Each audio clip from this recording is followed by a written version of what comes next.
بسم الله الرحمن الرحیم. السلام علیکم ورحمۃ الله وبرکاتہ. خو کتونکو ستاسو قرباګ الرحمن یم په پروګرام ستاسو پوښتنې کې یو ځل بیا تاسو سره کلی یم.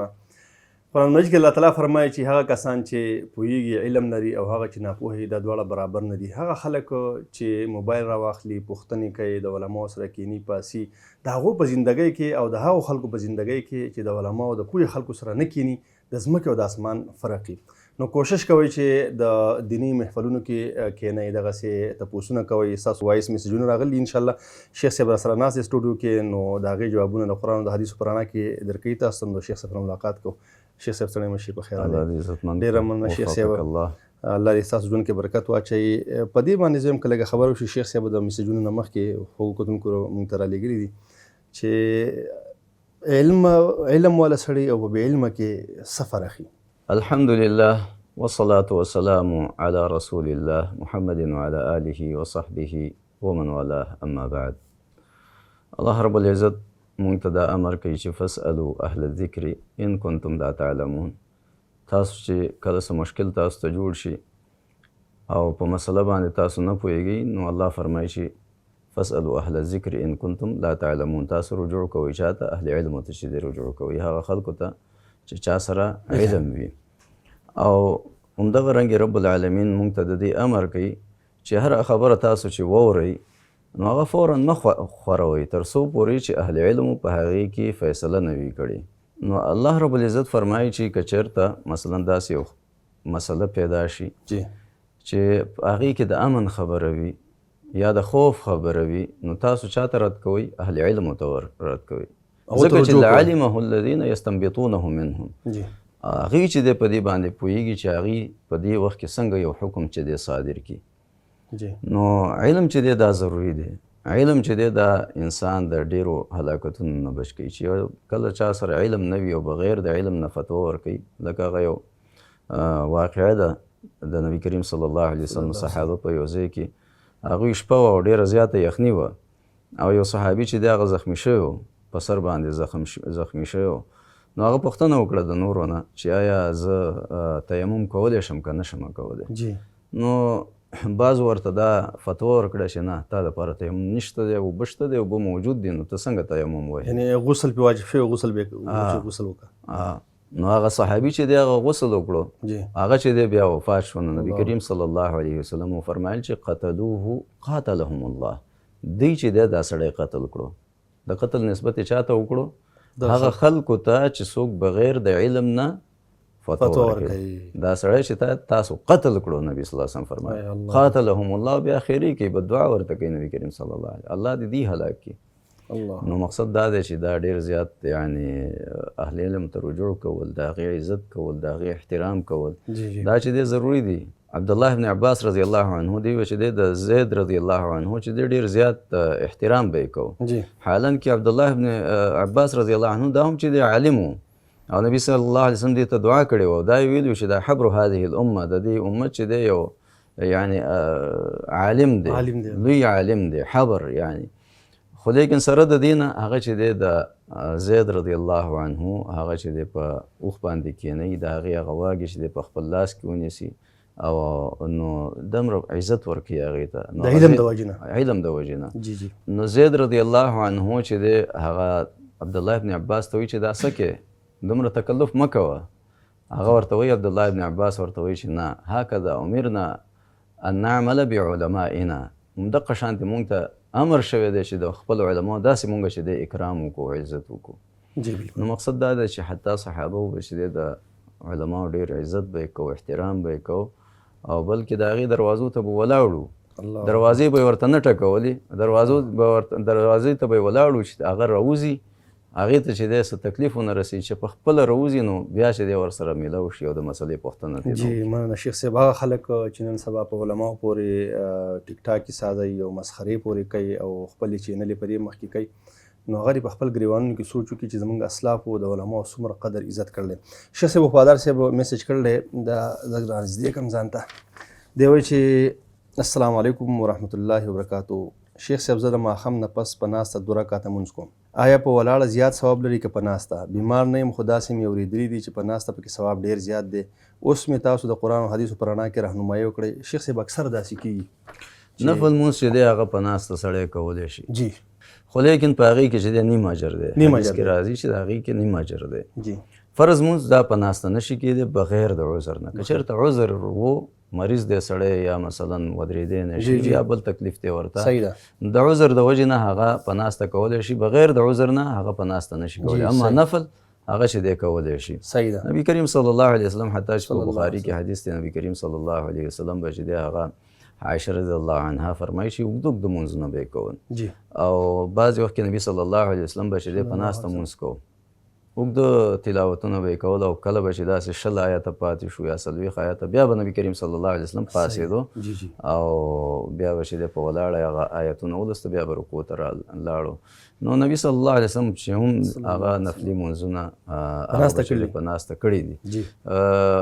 خو لیکن مقصد دا دی چې درجه د څوک چې په ولاړه کوي د هغې زیاته ده درجه زیاته ده او که څوک په ناسته وکړي نفلي مونځ یا سنت نو د دې درجه کمه ده او فرض مونځ بغیر د عذر نه په ناسته فرض مونځ په ناسته باندې نه کېږي بغیر د عذر نه شیخ صاحب نن سبا خو ډېر زیات لکه موږ ګورو چې د دنیا کار خب برابر کوي خو دلته چې راشي فرض مانځه ته نو بیا ایسته کینی په ناسته مونځ کوي یعنې تعجب وشي انسان ته موږ خپله داسې ډېر ګورو چې ښه به روان وي او ښه مطلب دا دی چې صحتمند سړی وي خو چې جومات ته راشي ایسته به چې دی په کرسۍ به کښېني او په ناسته به مونځ کوي نو دا د حیرانتیا خبره ده چې شیخ صاحب تاسو د کرسۍ خبره وکړه نن سبا د کرسۍ چې راوتي دي په دې باندې مونځ زیات غوره دی که په ناسته باندې څنګه چې په هغه وخت ګوره نبي کریم صلی الله علیه وسلم په دور کې چې دی کرسۍ وي ښه کرسۍ وي یقیني خبره ده هغه خو یعنې کرسۍ وي په هغه وخت کې سره د دې نه چې دی کرسۍ موجود و نبي صلی الله علیه وسلم به چې دی په ناسته مونځ کوو جی نو افضله دا ده چې د نبي کریم صلی الله علیه وسلم طریقه اختیار شي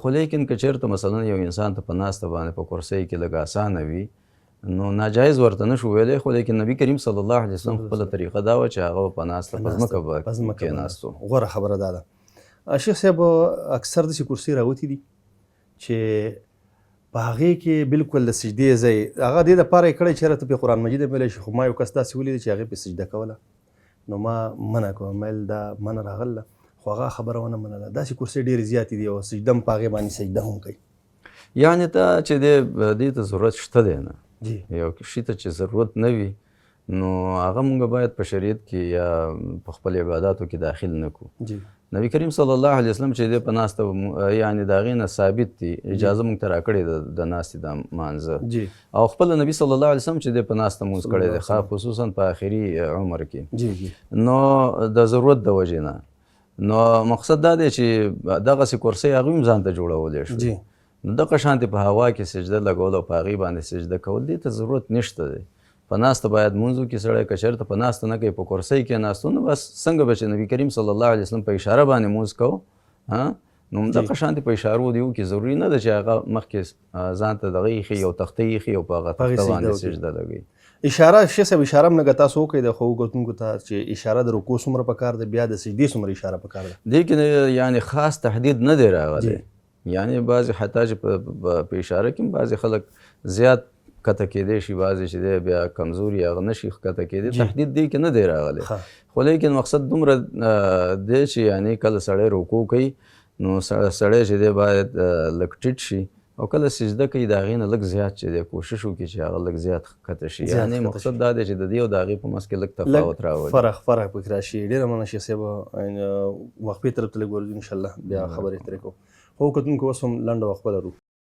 خو کتونکو د مینه پس یو ځل بیا تاسو په خپل پروګرام کې هرکلی یم جی شیخ صاحب وفادار صاحب میسج کړی دا میسج د اورېدو دی چې دا لږ واورو السلام علیکم مولوي صاحب چې به زما دا کلمه انشاءالله ډېره یمه سبحان الذي سخر لنا هذا وما كنتم مقربون دا صحیح ده که غلطه ده چې راته وایي غلطه ده نو مقصد دا دی چې یو خو د بار د وتو دعا دا نه ده دا چې دی په سورلۍ باندې د ناستې یا مثلا په موټر کې کښېنې یا چې دی چېرته جهاز ته وختې په سورلۍ کښېنې نو باید دا دعا ووایو چې سبحان الذي سخر لنا هذا اول دا دعا باید د دې تصحیح وکړئ دا تاسو چې دی صحیح ونه ویله سبحان الذي سخر لنا هذا وما كنا له مقرنين وإنا إلى ربنا لمنقلبون دغه صحیح الفاظ دي او کور د وتو دپاره چې دی د نبي کریم صلی الله علیه وسلم مختلف دعاګانې دي باید هغه یاد یې کړو نبي کریم صلی الله علیه وسلم به چې دی هغه دعا کوله چې اللهم اني اعوذ بك من ان اضل او اضل وزل وزل او اجهل او یجهل علی یعنې ډېره زیاته بهترینه دعا ده ځکه چې انسان دې ته محتاجه دی چې یاره الله رب العزت د هغې حفاظت وکړي. نبي صلی الله علیه وسلم به دا دعا کوله چې اللهم اني اعوذ بک من ان اضل او اضل، یا الله د ګمراهۍ نه ځان ساتم یا چې د بل څوک ګمراه کړم، او ذل او ذل یا چې زما خپې وښویږي یا د بل چا خپې وښویم، او ذل او ذل او اجهل او یجهل علی، یا دا چې په ما باندې څوک جهالت وکړي یا زه په چا جهالت تیرې وکړي، یا چې زه چا باندې جهالت وکړم او تیرې وکړم. نو جامعه دعا د باید چې دا یاد کړو. نور هم د نبي کریم صلی الله علیه وسلم دعاګانې دي د کور نه د وتو، بسم الله توکلت علی الله ولا حول ولا قوة الا بالله. نو باید دا دعاګانې چې د موږ یادې کړو د کور نه وتو وخت کې چې دا دعاګانې ووایو. جی مننه شیخ صاحب. یقینا چې زموږ خوږ ورور ته به دا الفاظ ورسېدلي او دغسې نور وروڼو ته الفاظ هم ضروري چې موږ صحیح ووایو. شیخ صاحب تاسو ویل چې دا کومه دعا چې دی ویل دا سبحان الذي سخر لنا هذا وما كنا له مقرنين، او بیا بس دی وان الى ربك لمنقلبون، ان ربنا لمنقلبون. جی دا چې کله په سورلۍ سړی کینی نو وای به که چلس اوس په جاز کې یو سړی لاړ او انتظار کوي یا روانېږي دغه ټایم کې به وایي. مقصد دا دی چې ته کېناستې هغه حرکت کړی دی که نه دی کړی، جی ته باید چې دی دعا وکړي. صحیح ده. او که چېرته تا نه هیر و بیا حرکت وخت کې دی وکړو بیا هم صحیح ده. که چېرته هغه وخت کې هم تا نه هیر شو حرکت یې کړی حتی چې په هوا شو جاز چې دی په هوا شو بیا دعا وکړه، بیا هم دعا. یعنې دا د الله حمد بیانول دی. صحیح ده. چې یا رب العالمین دا ټول ستا کرم دی جی په موږ باندې. صحیح ده. سبحان الذي سخر لنا وما كنا له مقرنين. جی ټول تعریفونه د چا دپاره دي؟ سبحان الذي سخر لنا، چې دغه شی موږ دپاره مسخر کړی دی. هغه سوارلی ده که هغه اوښ دی که هغه مثلا ګاډی دی که جاز دی، دا د الله رب العزت تسخیر دی. وما كنا له مقرنين وانا الى ربنا لمنقلبون، او یقینا موږ چې د خپل رب طرف ته یو وخت کې راګرځو. نو ګوره د الله هغه حمد او تعریف هم بیان شو، او ورسره انسان چې د هغه خپل هغه د زندګۍ هغه خلاصه چې یو وخت مطلب موږ دغه هر څیزونه هر شی به پاتې شو الله رب العزت ته به شي. الله رب العزت یعنې شیخ صاحب اوښ دی یا هاتي دی یا نور داسې ځناور دي چې الله له څومره طاقت ورکړی دی، خو الله تعالی ګوره د انسان تابع کړی. یو انسان دی تابع کړی، سبحان یو انسان دی الله تابع نه دی، الله چې دی مسخر کړی دی. الله مسخر ماشوم چې دی هغه د هغې غواګې ونیسي او روان کړی هېڅ ورته نه وایي روان. دا د الله رب العزت چې دی تسخیر دی. او زموږ دپاره سخر لنا یو سبق هم دی شیخ صاحب چې موږ هم د الله تعالی یقینا بس الله رب العزت مونږ پیدا کړي یو. الله رب العزت چې دی هر شی مونږ دپاره پیدا کړی دی. جی جی دا هر څه نعمتونه الله، او د دې په بدله کې الله مونږ نه دا غواړي چې صرف د الله عبادت وکړو، او بیا که هغه عبادت هم وکړو د هغې په بدله کې اجر څومره لوی اجر راکوي. داسې نعمتونه چې الله فرمایي چې هغه تاسو په خپل عمل نشي حاصلولی. جی جی دا زه چې په خپل رحمت باندې تاسو ته هغه نعمتونه درکوم. جی شیخ صاحب ډېره زیاته مننه. شیخ صاحب وفادار صاحب یو بل میسج هم کړلی د ان لله و انا الیه راجعون دعا په باره کې. یو چې دا څوک د مړینې خبر واوري او سړی ورته وایي انا و انا الیه راجعون، که نه انشاءالله داسې به وي. جی دوه کې لږ هغه یم یوه بل هم درته ښیم. جی د مړي په اورېدو د مړي د خبر په اورېدو باندې ان لله و انا الیه راجعون، یعنې دا سنت طریقه ده. رب العالمین دا فرمایي چې اذا اصابتهم مصیبة قالوا انا لله و انا الیه راجعون. کله هم چې مصیبت انسان ته ورسېږي مؤمن ته باید دا وایي چې انا لله و انا الیه راجعون. ورور ته درخواست دی چې دا د قرآن آیت دی، دا باید د دې تصحیح وشي، او ډېره مختصره جمله ده انا لله و انا الیه راجعون. او ورسره چې دی که دا دعا یاد کړي ان لله ما اعطى وله ما اخذ وكل شيء عنده بمقدار. که چېرته دا الفاظ ورته نه یاد یعنې د دې معنا دې زده کړي، معنا یې دا ده چې ان لله ما اعطى، دا څه چې د نعمتونه دي په انسان باندې دا د الله ورکړه ده. وله ما اخذ، او څه شی چې تا نه الله اخیستی دی دا د الله دی. دا چې کوم شی تا سره دی دا هم د الله دی، او کوم شی چې تا نه الله واخیستو دا هم د الله دی. وکل شی عنده باجل مسمى، او هر شی چې دی الله هغې دپاره یو نیټه ټاکلې ده. جی ډېره مننه شیخ صاحب. نو فلنصبر ولنحتسب، باید چې دی مونږ صبر وکړو د الله نه چې دی د احتساب یعنې د الله نه د اجر امید وساتو. جی شیخ صاحب مخکې چې به د خلک وفات شو نو خلک به خلک لیږل کلو ته، بیا سپیکر راغی په هغې کې به اعلانونه شروع شو، بیا داسې وخت راغی چې څه علماو دا خبره منع کړه چې تاسو اعلان نشئ کولی په په سپیکر باندې څوک چې وفات شي. نو خیر په موبایل باندې تاسو بیا خو موبایل وروسته رالی اوس په موبایل باندې خلک اطلاع ورکوي، خو دا اعلان باندې باقاعده پابندي لګېدله چې د اعلان په جومات کې نشي. یو د نعیه معنا دا چې ته د مړي هغه اوصاف ذکر کې او د هغې صفت بیانې چې یاره داسې مړی و هغسې مړی و، او دا چې دی مثلا ته په مخکې زمانه کې به داسې وو په لارو کوڅو کې به چې دی ابیات ویلو مړ شو داسې ځوان و خصوصا د جاهلیت په دور کې. نو نبي صلی الله علیه وسلم دا هغه شي نه منع کړې ده چې دا شی به نه کوئ تاسو. اما نعیه نه مراد که چېرته اخبار مونږ واخلو خبر ورکول چې دی جایز دی. نجاشي چې کله وفات شو نبي صلی الله علیه وسلم د هغې خبر چې دی صحابو ته ورکړو، خو لیکن مقصد دا دی چې باید د دې دوه څیزونو ډېر زیات خیال وساتو. یو خو دا چې کله مونږ اعلان کوو نو باید ډېر مبالغاتو نه ځان وساتو، د هغې تعریف وغیره چې د اعلان کې خلک کوي. او بل دا دی چې بغیر ضرورت په جومات کې اعلان کول دې ته ضرورت هم نشته. نن سبا وسایل شته دی، واټساپ دی وغیره، په هغې باندې خلک چې دې ته خبرولی شي. نو مقصد دا دی دې ته ضرورت نشته چې اوس خصوصا په جومات کې د اعلان کولو نه نبي صلی الله علیه وسلم منع کړی. یعنی اوس د چا ورک شوی که نه چې اعلان وکړو نبي اسلام ته چې لا رد الله علیک، الله دې تا ته دا شی را واپس نه کړي. نو مقصد دا دی چې په جومات کې اعلان کول دا ښه عمل نه، ناجایز عمل. جی شیخ صاحب دا خو د ورک شوي شي اعلان دی، مطلب یو کس راغی خو په جومات کې یو شی وموندی شو، جومات کې یو شی پاتې شي، خلکو نه ګړۍ پاتې کېږي لکه مونږ وینو که نه روزانه یا چشمې بعضې وخت کې چابیانې وي. جی بالکل. نو د هغې اعلان څنګه دی؟ ګوره اعلان معنا دا چې ته اوس مثال خبر دی دپاره اعلان کې چې د ځان دپاره چې یاره دا شی مانه ورک شوی دی. جی صحیح ده. نو دا خو نه خو نبي صلی الله علیه وسلم باقاعده هغه صحابي چې دا عمل وکړو نو نبي صلی الله علیه وسلم وفرمایل چې الله دې تا ته دا شی نه راواپس کړي. نو باید داسې مونږ چې دی اعلانونه کوو، خو لیکن مثلا که یو شی دی چېرته ورک شوی دی یا خو داسې ځای کې کیدو چې هلته د هر چا نظر لګېږي. جی بالکل. نو هغه څوک چې د چا چابي وي هغه واخلي. او که چېرته مونږ ضرورت محسوس کو او اعلان هم وکړو په مختصر طریقه باندې نو انشاءالله په دې کې څه حرج نشته. صرف دومره اعلان وشي چې یاره دا ما داسې شی پیدا کړی دی او که د هر چا نو ما نه چې دی واخلي. جی شیخ صاحب خبره د وفادار صاحب هم ذکر کړلی دی مړي. نو نن سبا چې مونږ مړي له څوک ورځي دعاګانې کوي، نو یو کس لس کس په یو ځای راشي نو یو کس به و چې لاس پورته کوي دعا وکړو، نو هغه چې لاس ښکته کوي بیا بل کس وایي لاس پورته کوي دعا وکړو. دا یو رواج دی. نو تقریبا داسې مسلسل دا خبره راسې روانه. آیا د نبي اسلام دا طریقه وه؟ یعنی بالکل د هغې دا طریقه نه وه. جی یعنی صحابو نه دا عمل نه دی ثابت چې هغوی داسې ډله به راتله بیا به چې د هغوی لاسونه اوچتوله او بیا به چې د هغوی دعا کوله. صحابو طریقه دا وه چې څوک به تعزیه له راله د هغې به یې تعزیه کوله، هغې ته به یې چې دی اطمینان ورکوو. یعنې هغه کس خوا کې به کېناست او تعزیت به هغه ته وکړو. هغې ته به اطمینان ورکوو چې بس یعنې دا د دنیا ده، د ټولو همدغه لاره ده، ځو به د دنیا نه پوه شوې.